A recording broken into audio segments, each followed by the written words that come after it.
O sistema francês de atividade física originou-se no final do Renascimento, durante o século XVIII, na Europa. Tinha como pressuposto que o lado físico contribuía diretamente para a construção do homem ideal para a sociedade. Sua base era a ginástica, movimentos coordenados, ritmados e coreografados do corpo. Au début des années 80, 21 rue de l'Odéon à Paris, dans 3 chambres de bonne mansardées réunies en appartement, vit un sage. La légende prétend qu'insomniaque, il travaille la nuit et ne voit jamais personne.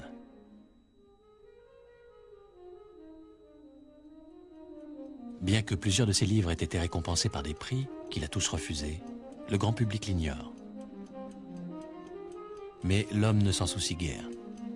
Émile Cioran, ou Cioran tout court, comme on dit Voltaire, Rousseau ou Nietzsche, se contente de penser et d'écrire à son rythme. Il est incroyable que la perspective d'avoir un biographe ne fait renoncer personne à avoir une vie. Un portrait n'est intéressant que si l'on y consigne les ridicules.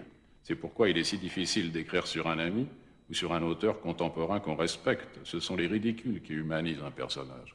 Si Nietzsche, Proust, Baudelaire ou Rimbaud survivent à la fluctuation des modes, ils le doivent au désintéressement de leur cruauté, à leur chirurgie démoniaque, à la générosité de leur fiel. Ce qui fait durer une œuvre, ce qui l'empêche de dater, c'est sa férocité.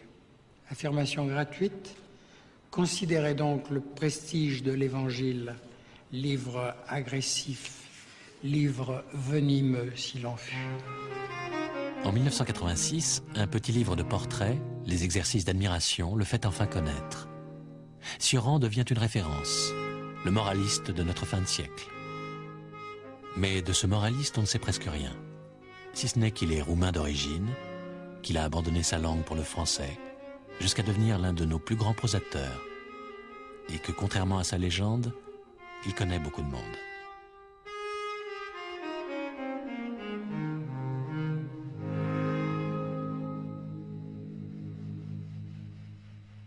Voir les choses telles qu'elles sont rend la vie presque intolérable.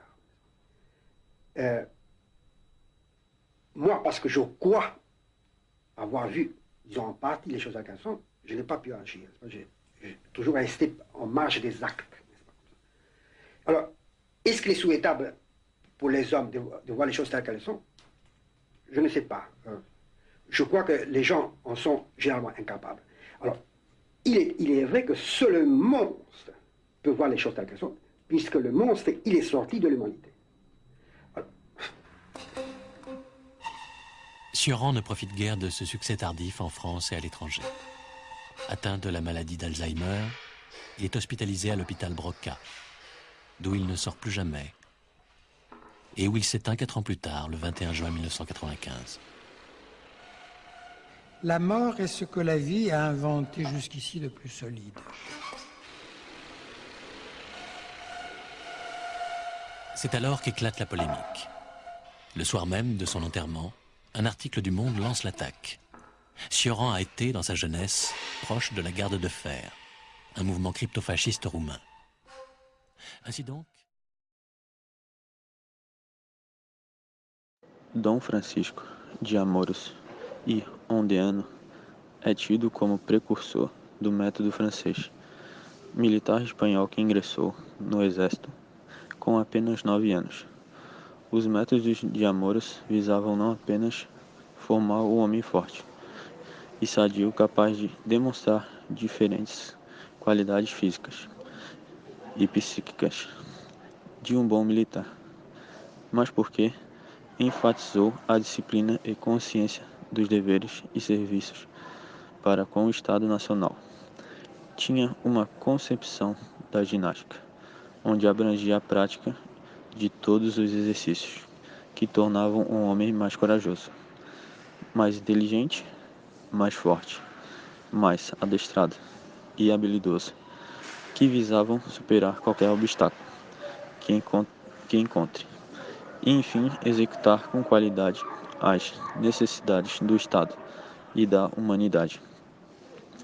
O trabalho de Amoros também influenciou fortemente a rede escolar, principalmente porque, na maioria das vezes, o ensino era ministrado por suboficiais do Exército, sem o menor preparo do ponto de vista pedagógico e científico. Fanatique, pas du tout, c'est son métier d'être prêtre. Cu care ești binecuvântat, împreună cu Preasfântul și Bunul și de viață Făcătorul tău Duh, acum și pururea și în veci și în vecilor.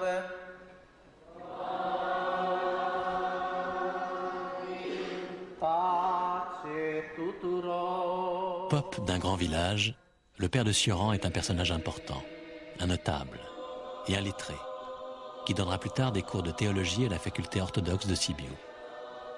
L'orthodoxie est alors en Transylvanie bien plus qu'une religion. C'est avec la langue le seul ciment national des Roumains. Bien que majoritaires, ils vivent depuis plusieurs siècles sous la domination hongroise.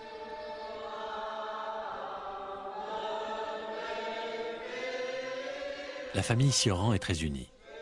Naîtront successivement Virginia, dit Jika, puis Émile et enfin Aurel, dit Relou, avec qui Sioran correspondra toute sa vie. Au début, je méprisais ma mère. Mais un jour, elle m'a dit, pour moi, il n'y a que Bach. Et ça, à partir de ce moment-là, quand elle m'a dit ça, j'ai compris que je lui ressemblais.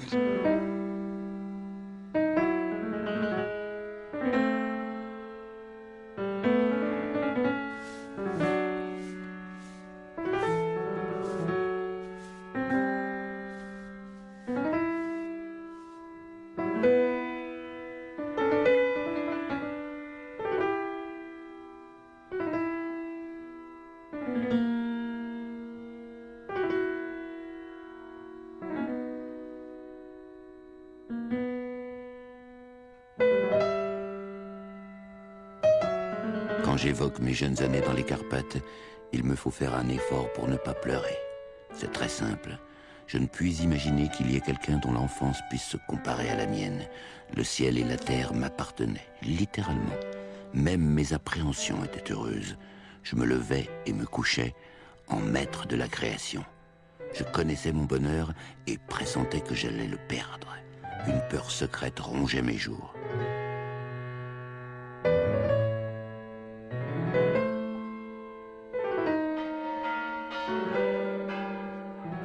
Je sentis, en cet après-midi de mon enfance, qu'un événement très grave venait de se produire.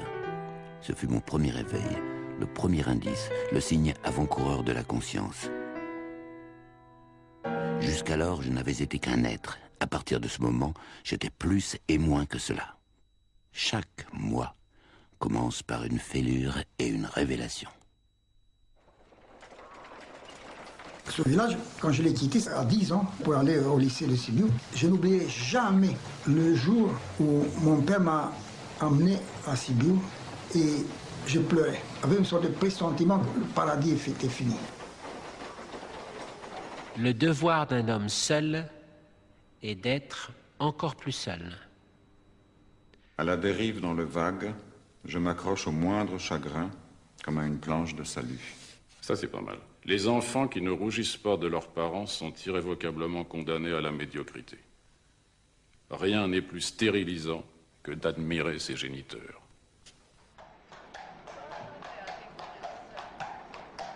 À la rentrée des classes de septembre 1921, Émile est mis en pension à Sibiu, où il suit les cours du lycée George et Lazare. As atividades físicas ministradas nas aulas de educação física escolar, sob as orientações metodológicas da escola francesa, eram baseadas em exercícios calistênicos, movimentos repetitivos que trabalhavam de forma isolada membros superiores e inferiores. O professor indicava a forma de realização da ação motora, ou demonstrava na prática de forma que seus alunos repetissem sua execução.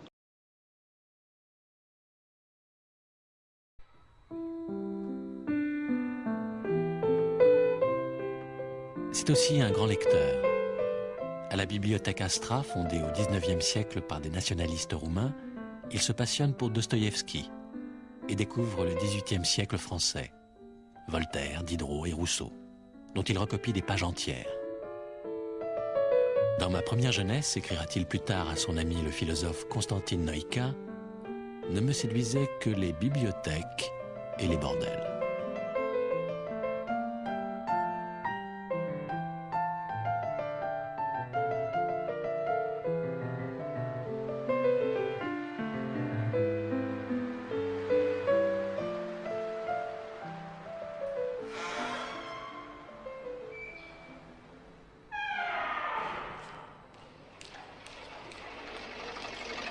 Fondé par des colons allemands au XIIe siècle, Sibiu s'est d'abord appelé Hermannstadt et ne prit son nom actuel qu'en 1920, lors du rattachement de la Transylvanie à la Grande Roumanie. Sibiu est alors une ville cosmopolite, où on parle 3 langues, l'allemand, le hongrois et le roumain. En 1924, le père de Sioran est nommé protopope à Sibiu, archidiacre en quelque sorte.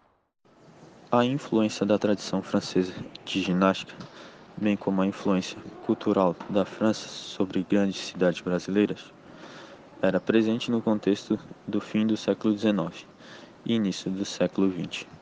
Contudo, essas apropriações da ginástica francesa não aconteciam de forma mecânica, pois havia outras influências. No Brasil, das 4 primeiras décadas do século XX, o debate em torno do melhor método de educação física ocupou boa parte dos textos sobre o assunto. Defensores da ginástica sueca, alemã, francesa e dos jogos e esportes anglo-americanos se dividiam sobre o caráter educativo de suas proposições. Arrivé dans une existence. Je sortais vers minuit, vers 1h, et je me promenais dans les rues. Et il n'y avait que quelques putains et moi. Les nuits de Sibiu, c'est les moments les plus extraordinaires de ma vie. Pendant des heures, je me promenais la nuit, semblable à un fantôme. Les gens pensaient que j'avais l'esprit dérangé. L'insomnie poursuivra Sioran toute sa vie et fondera en partie sa vision du monde. Plus d'une fois, il m'est arrivé de sortir de chez moi, parce que si j'y étais resté, je n'étais pas sûr de pouvoir résister à quelque résolution soudaine.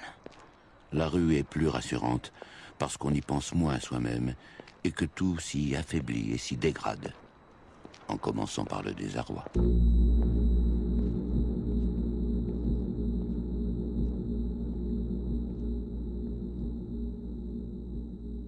On apprend plus dans une nuit blanche que dans une année de sommeil. Autant dire que le passage à tabac est autrement instructif que la sieste.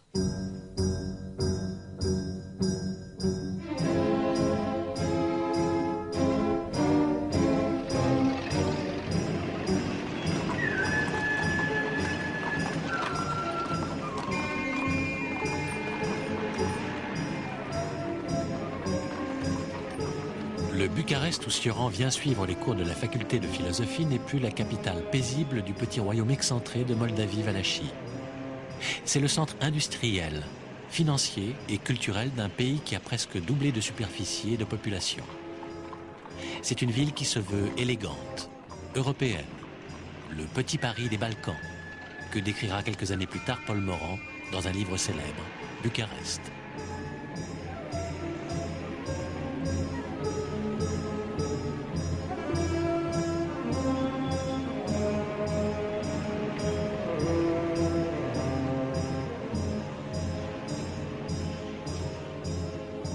Sioran s'intègre vite aux milieux intellectuels de la capitale.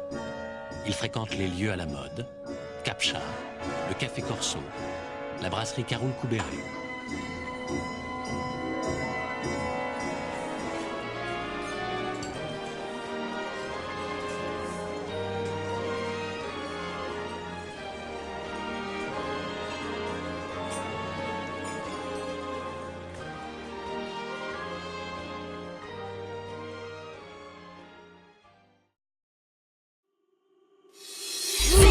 Vai querer ser demais.